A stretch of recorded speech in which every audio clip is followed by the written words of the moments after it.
ಮಾಜಿ ಸಚಿವ ಎಚ್.ಡಿ. ರೇವಣ್ಣ ಅವರಿಗೆ ಬಂಧನದ ಭೀತಿ, ಹಾಗಾಗಿ ಅವರ ವಕೀಲರು ಆಂಟಿಸಿಪೇಟರಿ ಬೇಲ್ಗೆ ಅಪ್ಲೈಯನ್ನು ಮಾಡಿದ್ದಾರೆ.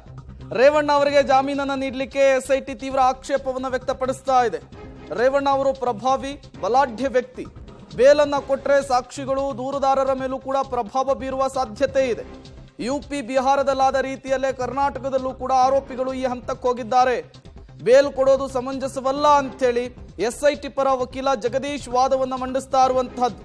ರೇವಣ್ಣ ಅವರಿಗೆ ಜಾಮೀನನ್ನು ನೀಡಲಿಕ್ಕೆ ಎಸ್ಐಟಿ ಪರ ವಕೀಲರು ತೀವ್ರ ಆಕ್ಷೇಪವನ್ನು ವ್ಯಕ್ತಪಡಿಸ್ತಾ ಇದ್ದಾರೆ. ಮತ್ತೊಂದು ಕಡೆ ಅವರಿಗೆ ಆಂಟಿಸಿಪೇಟರಿ ಬೇಲ್ ಮಂಜೂರಾಗಲೇಬೇಕು ಅಂತೇಳಿ ರೇವಣ್ಣ ಪರವಾಗಿ ವಕೀಲರು ವಾದವನ್ನು ಮಂಡಿಸ್ತಾ ಇರುವಂತಹದ್ದು.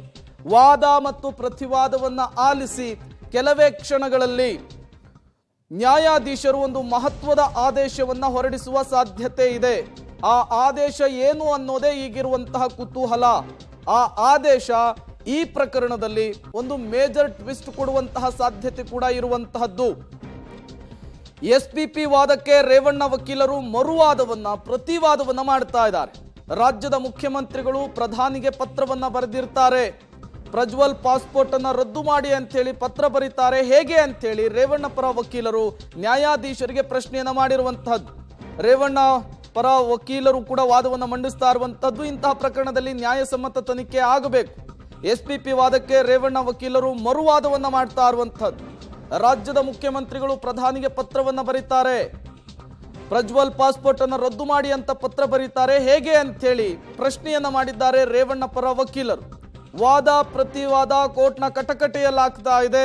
ಕೆಲವೇ ಕ್ಷಣಗಳಲ್ಲಿ ಎರಡೂ ಕಡೆಯ ವಾದವನ್ನ ಆಲಿಸಿ ಮಾನ್ಯ ನ್ಯಾಯಾಧೀಶರು ಒಂದು ತೀರ್ಪನ್ನ, ಒಂದು ಆದೇಶವನ್ನ ಕೊಡ್ತಾರೆ.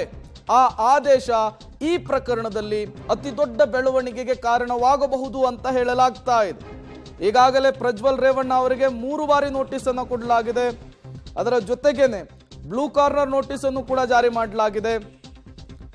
ಎಲ್ಲ ಬೆಳವಣಿಗೆಗಳ ನಡುವೆ ರೇವಣ್ಣ ಅವರು ಕೂಡ ವಿಚಾರಣೆಗೆ ಹಾಜರಾಗಿಲ್ಲ. ಅವ್ರಿಗೂ ಕೂಡ 3 ಬಾರಿ ನೋಟಿಸ್ ಅನ್ನು ಕೊಡಲಾಗಿದೆ. ಈ ರೀತಿ ಪತ್ರವನ್ನು ಬರೆಯುವುದರ ಉದ್ದೇಶ ಏನು ಅಂತೇಳಿ ರೇವಣ್ಣ ಪರ ವಕೀಲರು ಪ್ರಶ್ನೆಯನ್ನ ಮಾಡಿದ್ದಾರೆ. ಸಾರ್ವಜನಿಕ ಚುನಾವಣೆ ಬೇರೆ ನಡೀತಾ ಇದೆ ದೇಶದಲ್ಲಿ. ಎಸ್ಪಿಪಿ ವಾದಕ್ಕೆ ರೇವಣ್ಣ ವಕೀಲರ ಮರುವಾದವಾಗ್ತಾ ಇದೆ ಕಟಕಟೆಯಲ್ಲಿ. ರಾಜ್ಯದ ಮುಖ್ಯಮಂತ್ರಿಗಳು ಪ್ರಧಾನಿಗೆ ಪತ್ರ ಬರೀತಾರೆ ಅಂದ್ರೆ ಏನರ್ಥ? ಇದು ರೇವಣ್ಣ ಪರ ವಕೀಲರು ಪ್ರಶ್ನೆ ಮಾಡ್ತಾ ಇರುವಂತಹದ್ದು.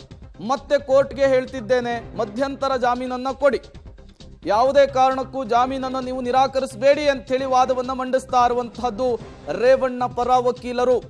ಮತ್ತೊಂದು ಕಡೆ ಎಸ್ಐಟಿ ಪರವಾಗಿಯೂ ಕೂಡ ಜಗದೀಶ್ ವಾದವನ್ನು ಮಾಡ್ತಾ ಇದ್ದಾರೆ. ಒಂದು ವೇಳೆ ಆಂಟಿಸಿಪೇಟರಿ ಬೇಲ್ ಕೊಟ್ಟಿದ್ದೇ ಆದ್ರೆ, ಮಂಜೂರಾಗಿದ್ದೇ ಆದ್ರೆ ಇವತ್ತು 5ವರೆಗೆ ಎಕ್ಸಾಕ್ಟ್ ಆಗಿ ಎಸ್ಐಟಿ ಅಧಿಕಾರಿಗಳ ವಿಚಾರಣೆಯಲ್ಲಿ ರೇವಣ್ಣ ಹಾಜರಾಗ್ತಾರೆ ಅನ್ನುವಂತಹ ವಿಚಾರವನ್ನು ಕೂಡ ಪ್ರಸ್ತಾಪಿಸ್ತಾ ಇದ್ದಾರೆ. ಒಂದು ವೇಳೆ ಆಂಟಿಸಿಪೇಟರಿ ಬೇಲ್ ಸಿಗ್ಲಿಲ್ಲ ಅಂದ್ರೆ ಅದು ಈಗಿರುವಂತಹ ಪ್ರಶ್ನೆ. ಒಂದು ಕಡೆ ಆಂಟಿಸಿಪೇಟರಿ ಬೇಲ್ ಬೇಕು ಅಂತೇಳಿ ರೇವಣ್ಣ ಪರ ವಕೀಲರು, ಮತ್ತೊಂದು ಕಡೆ ಯಾವುದೇ ಕಾರಣಕ್ಕೂ ನಿರೀಕ್ಷಣಾ ಜಾಮೀನನ್ನು ಕೊಡಬೇಡಿ ಅಂತೇಳಿ ಎಸ್ಐಟಿ ಪರ ವಕೀಲರು ವಾದವನ್ನ ಮಂಡಿಸ್ತಾ ಇದ್ದಾರೆ. ವಾದ ಪ್ರತಿವಾದವನ್ನ ಆಲಿಸಿ ಕೆಲವೇ ಕ್ಷಣಗಳಲ್ಲಿ ಮಾನ್ಯ ನ್ಯಾಯಾಧೀಶರು ಒಂದು ಆದೇಶವನ್ನ ಕೊಡ್ತಾರೆ. ಆ ಆದೇಶ ಏನಾಗಿರುತ್ತೆ ಅನ್ನೋದೇ ಈಗಿರುವಂತಹ ಕುತೂಹಲ. ಕಳೆದ ಕೆಲವು ಗಂಟೆಗಳಿಂದ ವಾದ ಪ್ರತಿವಾದ ಆಗ್ತಾನೇ ಇದೆ.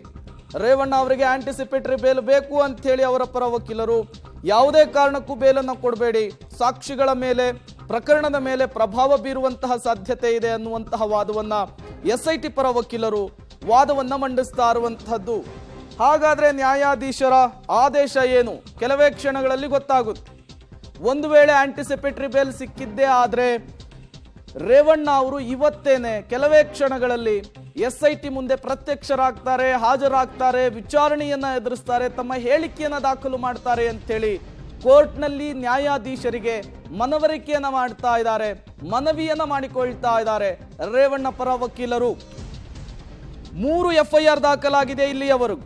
ಎಸ್ಪಿಪಿ ವಾದಕ್ಕೆ ರೇವಣ್ಣ ವಕೀಲರ ಮರುವಾದವಾಗ್ತಾ ಇದೆ ಕೋರ್ಟ್ನಲ್ಲಿ. ರಾಜ್ಯದ ಮುಖ್ಯಮಂತ್ರಿಗಳು ಪ್ರಧಾನಿಗೆ ಪತ್ರವನ್ನ ಬರೀತಾರೆ ಅಂದ್ರೆ ಏನರ್ಥ?